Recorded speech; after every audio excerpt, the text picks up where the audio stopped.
मुंबईतील ताडदेवच्या विलिंग्डन सोसायटीमध्ये रहिवाशांना उच्च न्यायालयानं घरं रिकामी करण्याचे आदेश दिलेत। घरं रिकामी न केल्यास कायदेशीर कारवाई केली जाईल असा इशाराही दिलाय।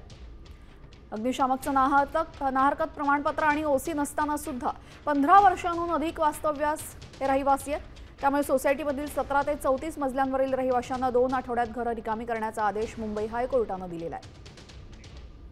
2 आठवड्यांमध्ये घरं रिकामी करा असे मुंबई उच्च न्यायालयाने आदेश मुंबईतील ताडदेव परिसरात असणाऱ्या या विलिंग्डन हाइट्स या इमारतीमधील काही रहिवाशांना दिलेल्या आहेत।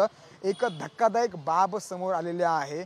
या इमारतीने जेव्हा बांधकाम होत होतं तेव्हा अग्निशमन दलाची कोणतीही एनओसी घेतली नव्हती आणि महत्त्वाचं म्हणजे 17व्या मजल्यापासून ते 34व्या मजल्यावरती राहणाऱ्या नागरिकांकडे ओसीच नाही आहे।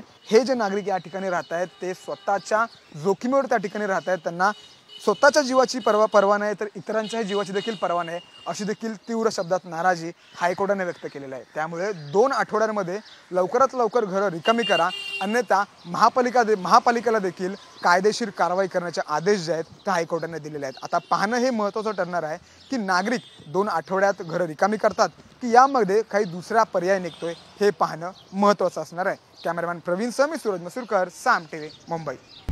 आता isakal.com आहे देशातील नंबर 1 ची मराठी न्यूज वेबसाईट। प्रत्येक अपडेटसाठी isakal.com ला नक्की भेट द्या।